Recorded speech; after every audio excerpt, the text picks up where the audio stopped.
Okay, we want to welcome everyone to our West Haven City Council meeting tonight. Today is July 1st of 2026. It is 6:02 p.m. and we're excited to get started with our meeting tonight. My name's Rob Vanderwood. I'm the mayor of West Haven, and I'll be conducting this meeting tonight. And I appreciate having all the council here and being available. We also appreciate our staff being with us tonight, and also our Weber County Sheriff's Office supporting us as well tonight.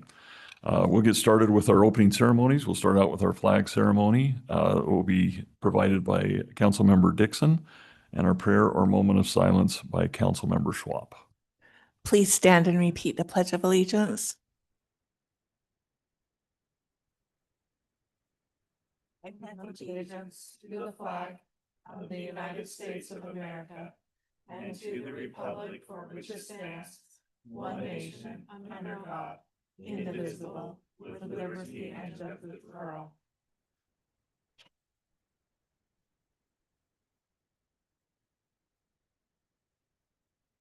Our dear, kind, and gracious Heavenly Father, we come before you as a council tonight, and we thank thee for the relatively mild weather that we got to experience last week. We thank thee that West Haven Days went well and there was lots of happy faces. We ask thee, Lord, that you would look out after the families of the 3 firefighters that lost their lives this last week, and please be with them and their friends. We ask that you continue to look out for all of our firefighters and first responders as they're out serving us. We ask for these things in the name of thy Son, Jesus Christ. Amen. Amen. Thank you, Councilmember Dixon and Councilmember Schwab, for that. We'll move on to item 3, public presentation. Residents attending this meeting will be allotted 3 minutes to express a concern or ask a question about any issue that is not on the agenda. No action can or will be taken on any item that is issues that are presented. Do we have anyone that would like to come forward at this time?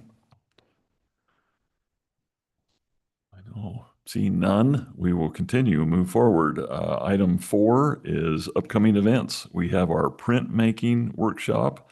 That will be at the Barn Community Center on July 13th at 6 p.m.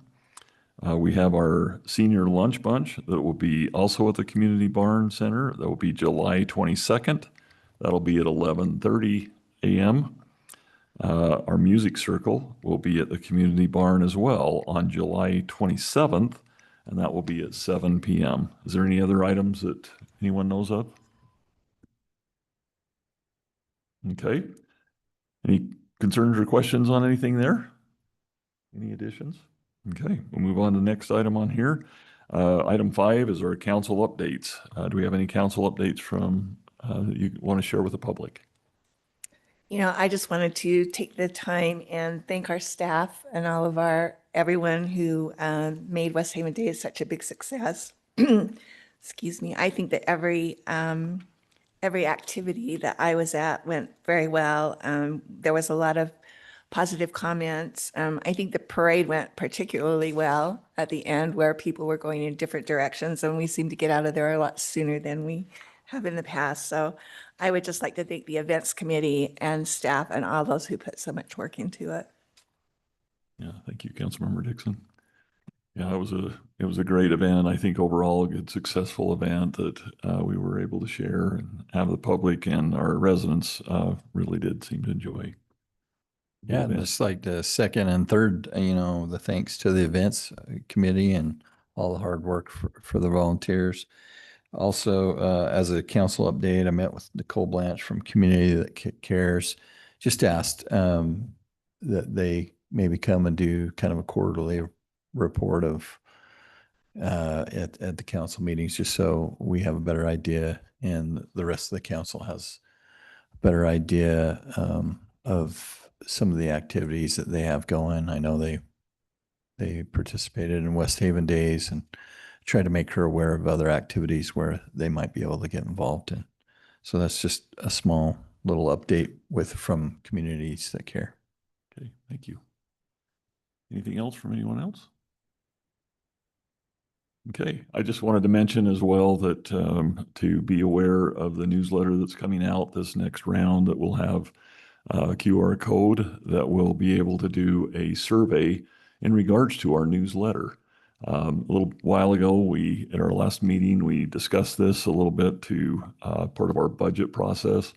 And we want to make sure that people understand it wasn't part of a cost-cutting effort to try and just save money. It's to try and get you guys, all the residents out there, the information that you need within the city. So we hope that you'll participate in that and that you'll, get on there, look at the QR code, look at the questions, and kind of pick the best option for you out there for your news and how you would like to receive it. So just wanted to share that as well.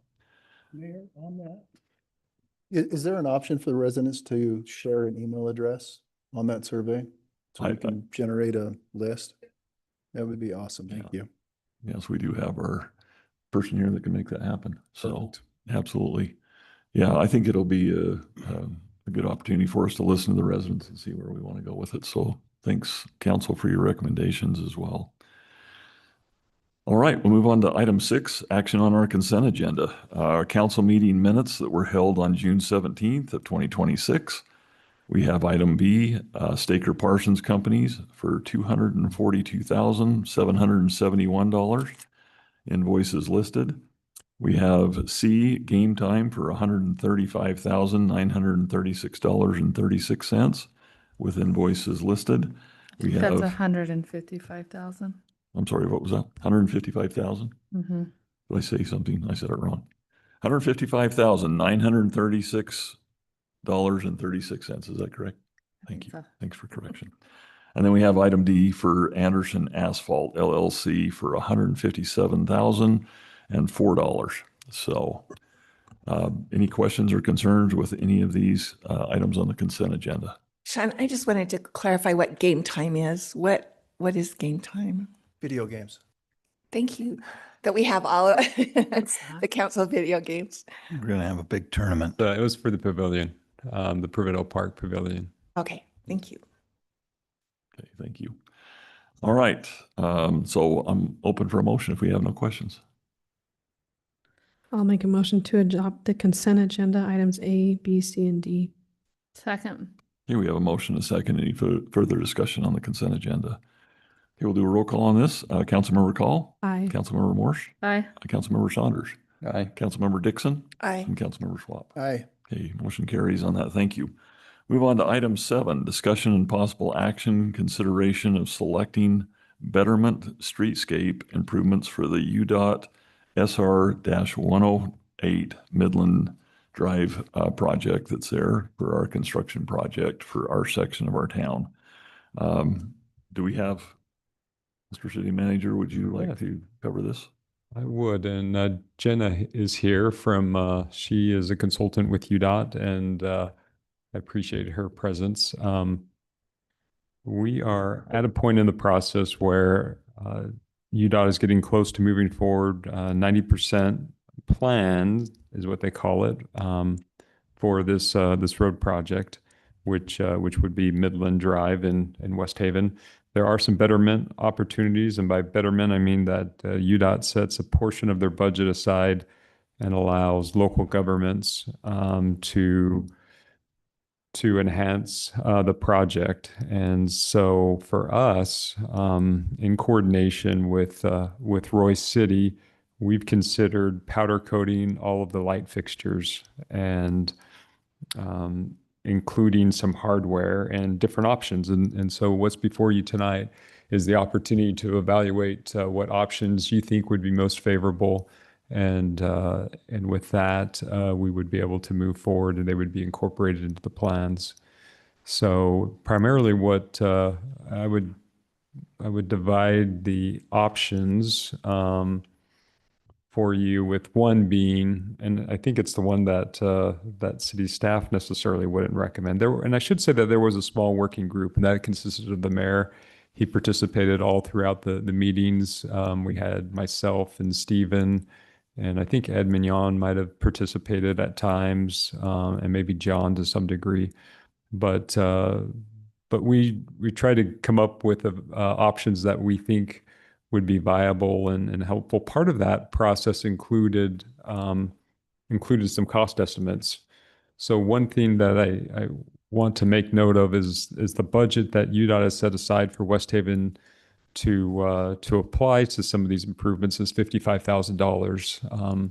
We budgeted $10,000 additional dollars as a buffer, and so ultimately we'll enter into an agreement with UDOT as it relates to these improvements, and if they are, through the bidding process, if those improvements are under that 55, then there's no added or augmented budgeted funds that the city would need to supplement. Otherwise, the city would need to supplement. So one option that is included in there, which I believe exceeded, if I remember right, was essentially doing the power coats. All of these options include the baseline of powder coated street lights, and mostly the hardware as well. I think as far as hanging banners, that's what's being proposed, and you can see those in the schematics. Now there's different options for a laser cut banner that would be permanent, it would be affixed, and I think that's really primarily what you would be considering, what size, what design, and but the other option is adding street light, or I should say 110 outlet to the light fixtures. And that actually came in a lot more expensive, and we didn't really understand the cost till the very end. But I think that would essentially assume all of the budget and potentially more. The city in that case would need to supplement. I believe I'm just scrolling down. It was the very last option, and it looks like it would be estimated that the city would need to participate with those improvements at a clip of 18,000. As we think about, what necessitated, or what the thought process, at least in my mind behind that, is that we would use those for Christmas decorations. And in that sense, it really has a limited scope of when that improvement would be used. The other thing is that we'd need to buy Christmas decorations, store the Christmas decorations, and then hang them up every year and then remove them. All of that just adds to cost. And so I'm not sure that there was a strong recommendation from the group per se, and I would definitely defer to the mayor and his input and his thoughts about some of these recommendations, but I'm not sure that in the end that was the strongest candidate for consideration, at least from the small working group. Is that? Yeah, that's correct. And thanks for that. I think you did a good job summarizing everything on there. It is we were just all surprised, but remember, we're going, I always forget how long it is. It's almost 300 feet between poles. So you're talking about somewhere in the neighborhood of, conduit and wire to run that past there. Recommendations were is maybe we do every other pole. Either way, the conduit and the wire's running right past the pole, so you're only talking a small amount to continue to do that. So that wasn't really a huge savings. So it's a matter of whether we want to put power to the poles to have that 110 option for lighting, meaning holiday lighting. The other option I just threw out there was potential solar power type lighting, but we don't have anything on that to show that. So at this point in time, we have to come up with a plan, because they're waiting for us to make some decisions so they can move forward with their plans. So as you look through there, if you have any questions, please ask, because we have attended that. We do have a representative here that was great at helping us with everything and walking through it. So if you have any questions, let's talk about it, see where we land. Yeah. Mr. Mayor, one other thing I would, as it relates to the laser cut banners, I think there are some that are more auto oriented.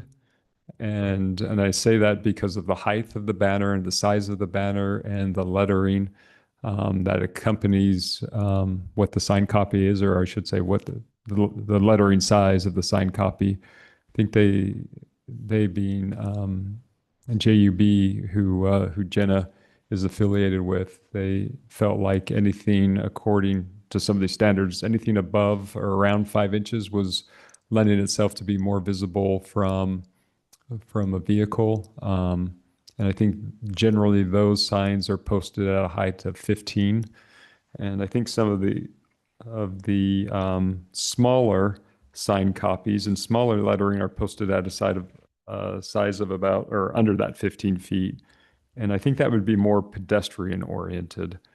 And so I just mentioned that to you as a way to maybe narrow down some of the choices. Yeah, Sean, as I was kind of looking at it, I was kind of thinking that area is more of a, it's not really going to be a heavy pedestrian area, in my opinion. In order to see these signs and identify them easily, I think if we're going to do it, we need to have them be larger and go with what I would say is the simplest design for readability. That's why I like if you turn to option G, I think that's pretty straightforward. It's easily read. Yeah. I think everybody likes that one. I like G. So we want to make sure that they read the word West Haven, otherwise there's no point. Less expensive if you do a license plate size. Yeah, I'm sure. Can't read them, but no, there's some, I think there was a lot of discussion about, what would be maybe the best appropriate type sign to put in. And then as you notice on this particular one, like for G as well, you have the side, that Sean was talking about, that you can put your more flexible banners on if you want for holidays. Mhm. So, and then again, if there is a outlet on there, you can put lighting on it. Without that, you don't have lighting for it. So it's just an option that I'd like the council to just get their input on that so we know what direction to go. I was thinking option F or G would probably be the most readable or easy to see, so I'd be fine with G. I like G. Hey, Seems like we have a consensus. You feel really good.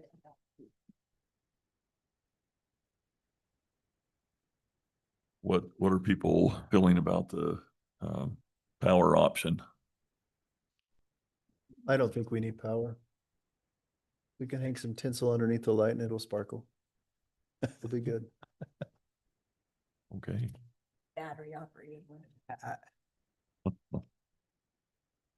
Well, it's a big expense, but they need to know as they're doing the construction prior to put that in. Remember that once it's done, you can't go back, and it's going to be really expensive to go back and put lighting in there. So just so you know, I'm not pushing either Well, way. can you but give us an example of when you would use the lighting? the light? Not very often. Easter, Christmas, probably your birthday. 4th of July. To light up the banner? I mean, what are you really wanting the light for? Just lights. It'd just be celebratory lights. That would probably be about it. So it's really not anything major. But you do see them on some lights, or street lights or. I would say like some cities will put up like Christmas wreaths on their light poles that will have lights on them, or those type of things. So having an outlet would allow us to add those type of features. Mr. Mayor, if I could, yeah, I would just say one other thing to keep in mind.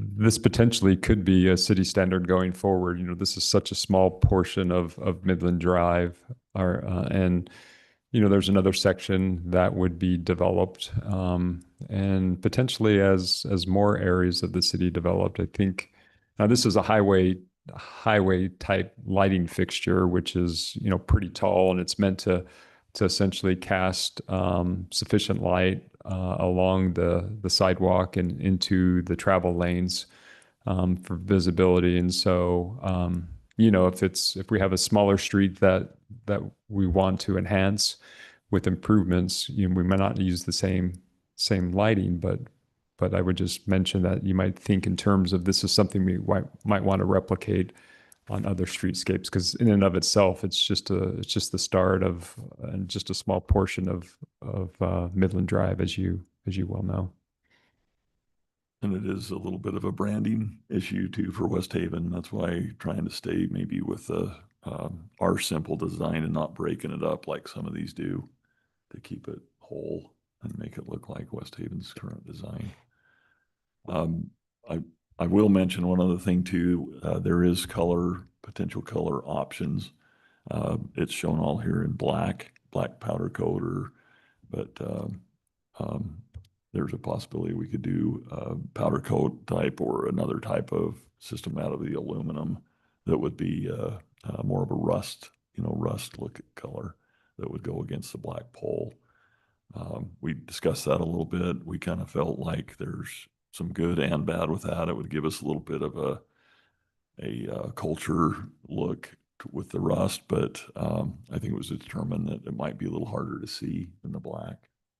So, and I don't know, I think the cost was about the same. I didn't really think there isn't a cost differential, is there? You just come up with the mic, please. Thank you. So I think the costs that you have are a powder coated aluminum cost, and the steel would be slightly more expensive than the aluminum. So I don't think it was significant, but there is a bit of a cost bump to switch to steel. How about that? Thank you. Mr. Mayor, can I ask Yes. one question of Jenna? Just here. Hang out up here, Jenna. Yeah, just moments ago, the mayor sketched out a light fixture, and I just wanted to understand: are these fixtures standard UDOT fixtures, or is there any variability that is available for the type of fixture itself? So yeah, these are the standard UDOT Cobra head lighting. So Clinton City further down, they have done where they'll swap out every other pole with their own city decorative, more of a pedestrian scale lighting. That's what they've elected to do as part of their betterment. They provide the poles, so they're just paying the cost for the contractor to install those. So I don't know if you have a standard, more decorative light. We could explore that, but UDOT still wants at least half of the poles to be their Cobra to provide traffic and safety, because they're the bigger heads that'll kind of cover the roadway, if that makes sense. That was just it's the ones like Clinton that have the extra light that pops up on the side over the pedestrian side. Yeah, so I don't know exactly, it's just like a decorative every other pole, and they're putting their hanging flower baskets on those is what they're. Yeah, the drawing was exceptional on my part. I was going to enter it in the Arts Council. But it's just it's just another option, but I don't know I think that the street lighting would probably provide sufficient light where I don't know how much pedestrian traffic we'll have on that in the future. I really don't. I don't know. But any thoughts? Just on that point, I would just say that there is UDOT is planning as part of the cross section a trail with sidewalk, which is not on this side. It's on the east side. So I think if there is pedestrians, they might be prone to be on that east side. Yeah. Yep, it'll be a 10-foot wide pedestrian trail. And one of the questions is how come we're not adding like trees or vegetation on the road for beautification? But they decided to widen the road a little bit wider, make the lanes 12 feet instead of 11. So it took that out. We didn't have enough room to put those in. So that was going to be part of our betterment. We were going to put one of the Eastern rosebud or whatever it was, a tree in those sections, but it wouldn't fit. How do you water them would be my question. Each council member takes a turn carrying a bucket. But We are certainly looking forward to Spread that out with the future planning council commission. members. So we were just going to work with the landowners that were by to see if we could get some water, connect into some water over there. But that's off the table now, so we don't have to worry about that. Oh, okay. Any other questions or concerns or? Just a question. So if we opted for G, am I reading this correctly, that the city would not have to come up with any funds for this? Gee, That's what's estimated now. You know, if the cost estimates are grossly, underestimated, I guess there's a chance that we could, but I would anticipate that these are costs, because you reached out to, Some local fabricators gave us the costs. So, I mean, so with the estimates, we give our best estimate. But then as bids come in, the bids could come in lower or higher. And then if they come in higher and exceed what UDOT's willing to pay, then that's when the city Okay. will have to step in and pay. We put something in the budget for this as well. it was 10,000. I'm looking at this cost and it looks like there's 21. I mean, again, these are estimates, but there's quite a bit of headroom with $21,000, and then 10,000 is what we budgeted. But I would anticipate it would come, under that 55,000. Yeah, that would be the hope.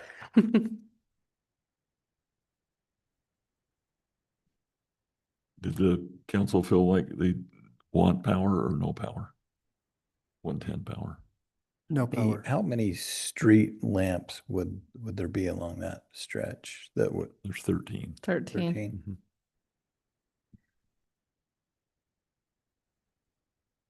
And sorry, so the cost of the power, if we were to go along with the outlets, is $19,000, is that correct? I think it was 48.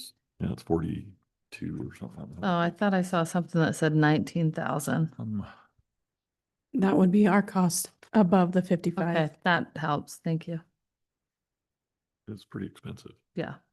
3,500 a pole.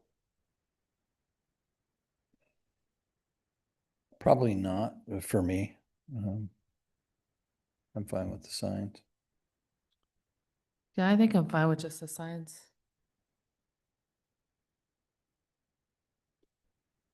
Stephen, did you have anything to add? Anything we missed? I mean, No, I would just echo what Sean has kind of mentioned, that this is going to be really a auto-oriented roadway. And so I think my opinion kind of leans towards what the council is. The bigger signs, I think, would be more heavily seen. I think one of the ideas behind these two is to kind of advertise our commercial that's going in right there. So when people come and know where they're shopping at too. And so having the bigger signs that can be read at highway speeds, I think that'd be my recommendation. Yeah, we don't want people to confuse it with Roy. Perfect. Well, I think we've got some, is that what the council's kind of looking at right now? No power? That's funny. I would agree with that. Your birthday won't be lit up. I'm just saying. Pay attention. Okay. Okay. So I think that's where we're at with that on here. So do we need to take action on this? We do need a motion and identify what option you would like, and that way, Jenna and the rest of the UDOT can move forward with including it in the plan set. Okay. Well, I'm ready for a motion. Okay, I will make a motion to approve Resolution 25-2026, the Master Landscape Maintenance Agreement between West Haven City and the Utah Department of Transportation with option G. We're on 7. Oh, I'm on the wrong one. I'm sorry. Possible action. But the resolution is that. Is the resolution number 2526? Yeah, that's the one. But we'll be doing that one in a minute. This is Oh, just for okay, so, decisions on what we're trying to make here. okay, am I approving a resolution? Then I don't have to do anything, do I? Just 7, so Yeah, I think a possible motion would be move to approve option G Okay, for the betterment. And so you could use agenda item number 7 to help you okay. craft it. I I'll move to what Sean just said. Go for it. Second. okay, we have a motion and a It's fine. second. We have a motion and a second on this. Any further discussion on the lighting? All in favor, say aye. Aye. Any opposed? Okay, motion carries on that. We'll just go ahead and move forward with the recommendations that our city manager made. We'll move on to item 8, action on resolution 25-2026, master landscape maintenance agreement between West Haven City and the Utah Department of Transportation. Oh, I'm sorry, Mr. Mayor. I just one point of clarification on that last agenda item. We talked about the different coloring. What was shown was the black powder coat. And so I just wanted to make sure that there wasn't any misstep on city staff's part. Was that motion to include the black option? I like the black. Yeah. Okay, like it is. Okay, Okay, thank you for the clarification. thank you. Okay. Has everyone had a chance to review the resolution 25-2026? Any questions on that?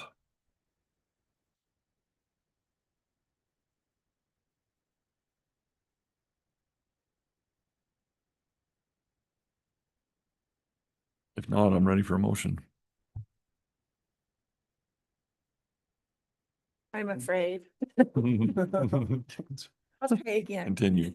I'll make a motion to adopt resolution 25-2026 master landscape maintenance agreement between West Haven City and Utah Department of Transportation.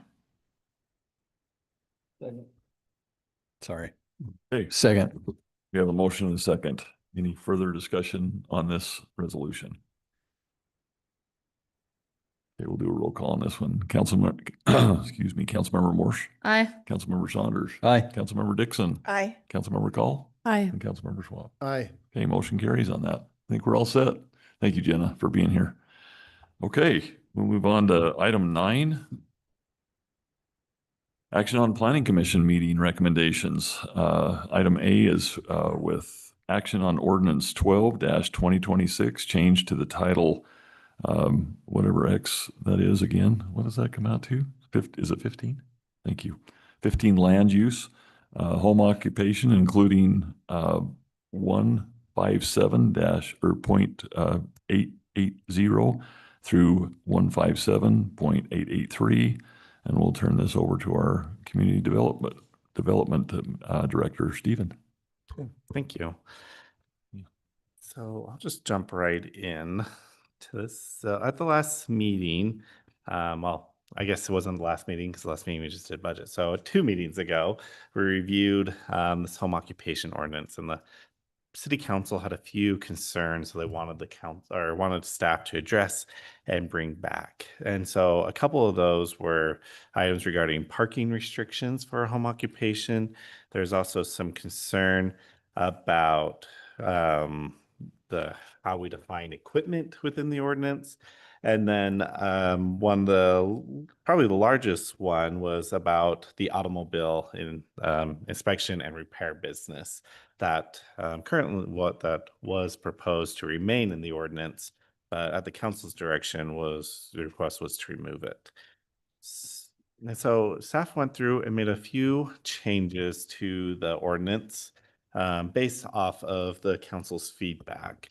And then there's one piece of change that I made that wasn't highlighted this was just in the opening, well, the second section under E. So this is 157.881 under applicability. Under D, we had agricultural farming in a permitted agricultural zone is what it used to read, but I just took out farming and I changed it to just any permitted zone because many of our R1, R2, R2.5 agricultural is permitted, and the intent was that if it's permitted, you wouldn't have to get a. So that was just a point of clarity that I didn't want confusion in the future. So the next change that we did that I would highlight is on 157.882 required conditions.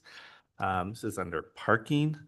So there was just some concern that if a business related vehicle, that individuals would park business vehicles in their driveway that were not associated with the home occupation, and whether that code would make that illegal.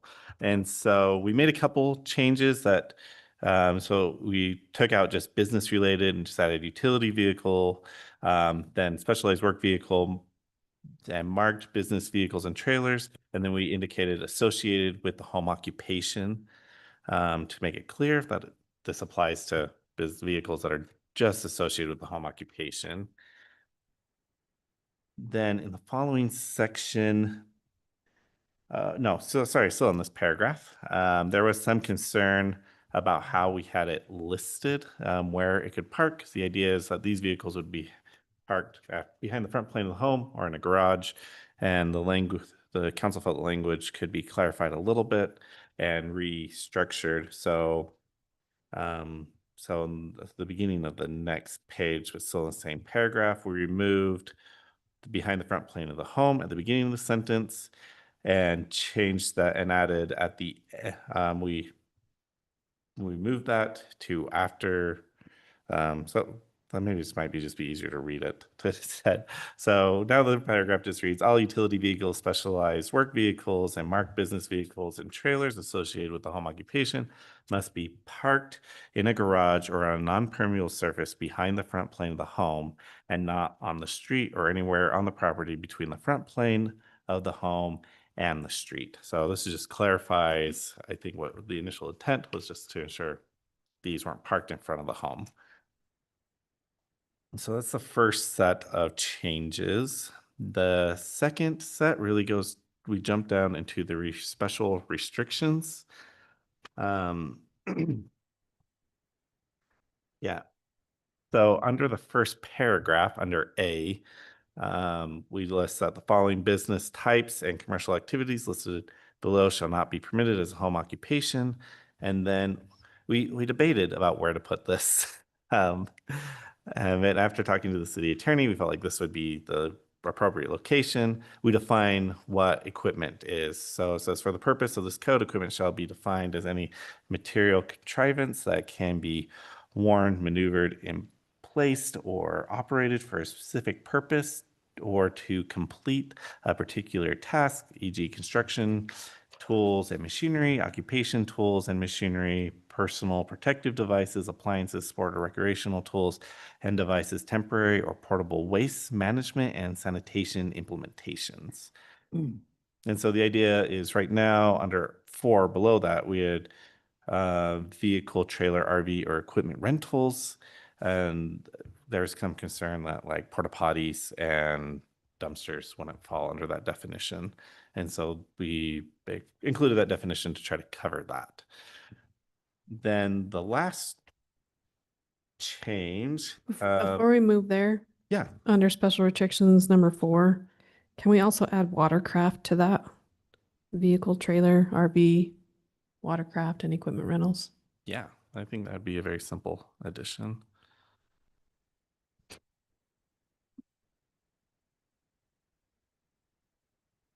Do you think that equipment rental covers a dumpster and a porta potty? I would. I think generally speaking, in the industry, it's considered equipment. And then we feel like the definition where we put temporary or portable waste management and sanitation implementations, we feel like that covers dumpsters and porta potties. Perfect. And then the last change is under 11. We used to have the auto repair section, and that has just been completely removed. And we added under item number 1, auto as a not permitted use as automotive repair and service. Right.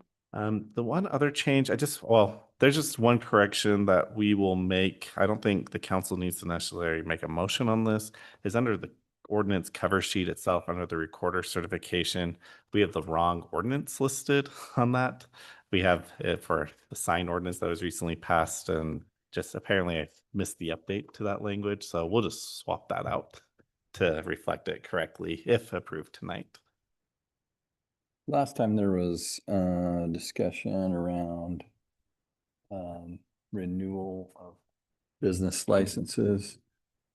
Do you remember that discussion? Yeah. Where did we land on that? I can't So remember. my understanding from that conversation was there was some concern because we currently have several active auto repair businesses, but they are operating under a conditional use permit, which provides some additional entitlement beyond what the business license itself is. And there's a process within our code that if they violate the terms of that conditional use permit, or that the planning, there's terms to revoke that permit that the planning commission oversees. And my understanding from our last meeting that at the end of discussion, the council felt that was sufficient. Okay. I couldn't remember. I know we talked about it and I couldn't remember where we landed on that. So thank you. Okay, thank you. I think the planning commission did a great job making all the changes and everything, so thank you for their hard, diligent work on this, because I think this is a super important. Yeah, we've solution we've overall. definitely had some issues with residents in this area. Well, I appreciate the work on it. I thought I didn't find anything. I'm glad you caught the watercraft part, but I didn't really see anything in there either that needed changing, but overall. So is there any questions? Any other questions from the council on this? If not, I'm ready for a motion. I'll make a motion to adopt ordinance 12-2026. The change in Title 15 Land Use Home Occupation Ordinance, and to change the recorder's certification to remove sign regulations and put home occupation, and to add watercraft to section 157.883, item 4. Second. Okay, we have a motion and a second. Any further discussion on this at all? We don't need to do a roll call on this one, do we? We do. Okay. We'll do a roll call on this one then. Councilmember Call, Aye. Councilmember Schwab, Aye. Councilmember Saunders, Aye. and Councilmember Morse, Aye. and Councilmember Dixon. Aye. Okay, motion carries on that. Thank you. We'll do, next one on here is 9B, action on ordinance 13-2026, change to Title 15 land usage PH zone or residential patio homes, including 157.411 through 157.419. And again, we'll refer back to Mr. Nelson for this. Thank you. So once again, we heard this a couple or 2 meetings ago, and the council had a few suggestions to amend. To kind of summarize, there's two primary concerns that were raised. The first one was to explicitly prohibit attached and multifamily housing within the zone.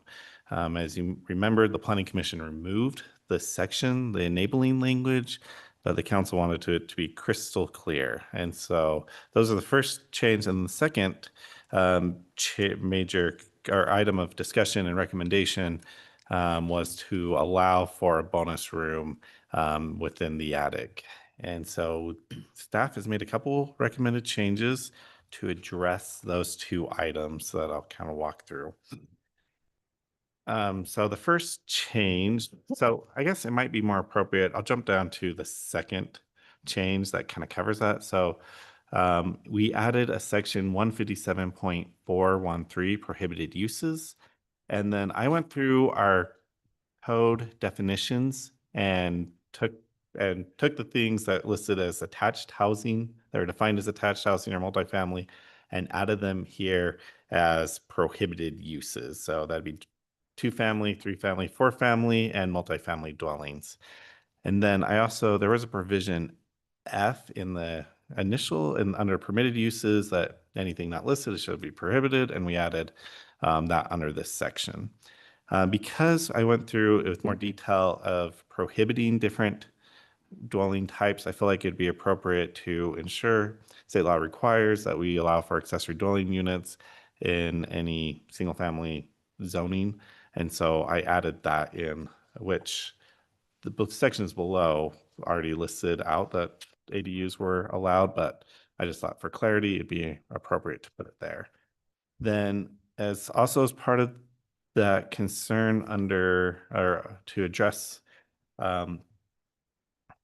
And just to provide further clarity, under 157.41, now 4, under B, under lot area, I added that each primary dwelling shall be built on its own individual lot, just to clarify that they need to be located on their own lot.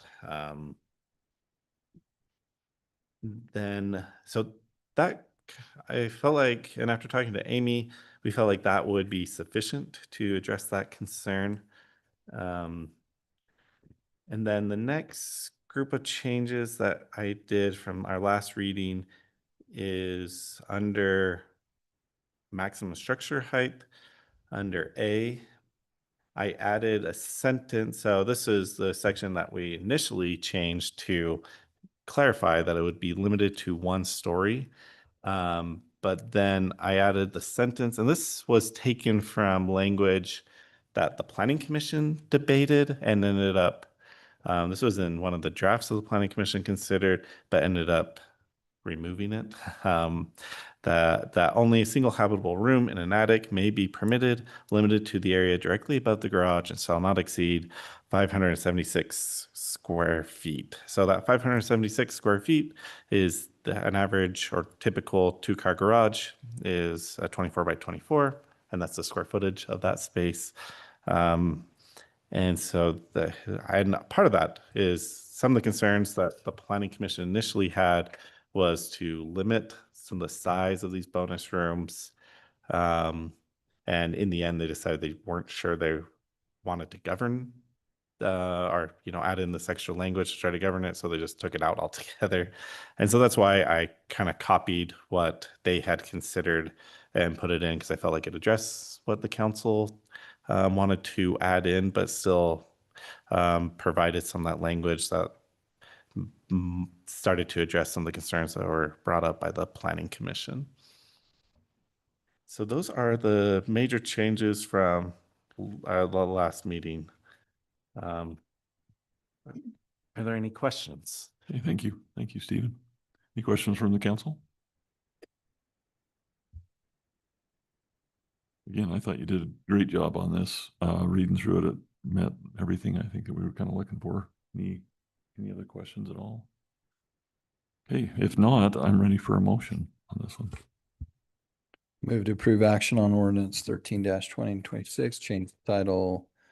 What is that? 15. 15. I'm not good at Roman numerals, sorry. Land usage, the PH zone, residential patio homes, including 157.411 through 157.419. Second.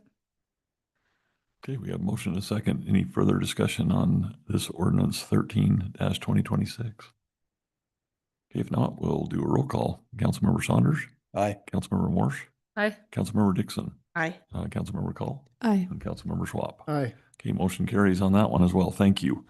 Item 10, we will move on to advice and consent of 1 Parks and Trails Committee member appointment submitted by myself, Mayor Vanderwood, to fill 1 3-year term. The term will be from July 1st of 2026 through December 31st of 2028. And I apologize to the council not getting this out. I thought I'd sent out the application for him a while ago, but the name that we're submitting on here is David Rasmussen. He's really a super nice guy. I really vouch for him all day long. I know him very well, and I was glad he applied for it. I think he'll be very good. He's very dedicated to working in this situation. So after talking with him and everything, so I'm hoping that the council will think that's a good pick overall. And anyway, if you have any questions, I'm open for questions. I was just wondering, it's a 3-year term from 2026 to 2028. Is that it? Because it wasn't done in January, that would make it a full 3-year term. Sorry, is that? It should. It's really to complete a full It's year. the remainder of a 3-year term. To complete?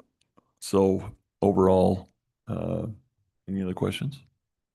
If not, I'm ready for a motion. I'll make a motion to approve advice and consent of one Parks and Trails Committee member appointment to fill one 3-year term from July 1st, 2026 through December 31st, 2028 to David Rasmussen. Second.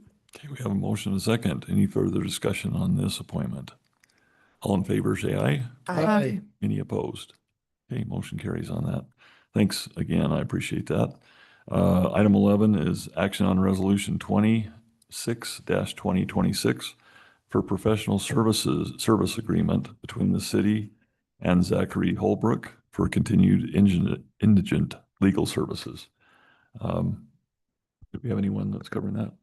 Yes, I can speak to that. Wonky. So Zachary Holbrook is our public defender. And you might recall through the budgeting process, we revisited and budgeted some additional funds to essentially increase the amount that he receives per case, commensurate with some of the inflation that's occurred. Specifically, right now, the current rate structure is $235 per case, and this would increase it to $250 per case, which is, I think I calculated at 7%, which more or less mirrored some of the inflation. One thing I would say is, to Mr. Holbrook's credit, and sometimes it's hard for us to know how well some of our service providers are. So through the strategic plan process, I was looking at ways to understand, and this isn't a perfect approach, but he had 156 Google reviews, and those came in at 4.9 stars, which I thought was pretty impressive. And I think the reason why that's important is because, with public defense, we want to make sure that the attorney is vested in the client's interest in doing their best to defend them, so that justice and equity prevails through the process. And so I just mentioned that as a way to maybe give some insight and maybe some context to understand how that service is being provided in our service provider. But all told, I think it's ready for your consideration. I think it equals about $3,000 based on what was the projected caseload, with that $15 additional per case, which again is included in the budget. Perfect. Thank you. Any questions on that from the council?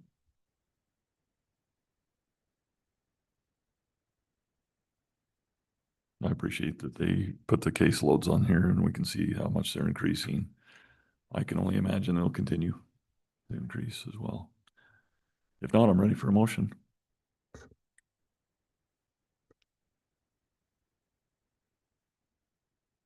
Move to adopt resolution 26-2026 professional services agreement between the city and Zachary Holbrook for continued indigent legal services. Second. Okay, we have a motion and a second. Any further discussion on this resolution? Okay, we'll do a roll call on this one. Councilmember Morse, Aye. Councilmember Saunders, Aye. Councilmember Schwab, Aye. Councilmember Call, Aye. and Councilmember Dixon. Aye. Okay, motion carries on that. Thank you. All right. Item 12 is just if we had anything we wanted to extend on. Did anybody have any questions on the general plan? Anything on there that we were talking about? I just want to thank the council. I know the general plan, it's difficult. There's a lot of big decisions and it has a long reaching impact. So I just want to thank you for feedback and participation. I'm looking forward to the progress we're making and I'm excited to bring something back. Thank you. Appreciate it. Yes, please. Can I just follow up? As you know, in the work session under the council or city manager's update, I spoke to the issue of Poulter Pond and trying to understand how to proceed. It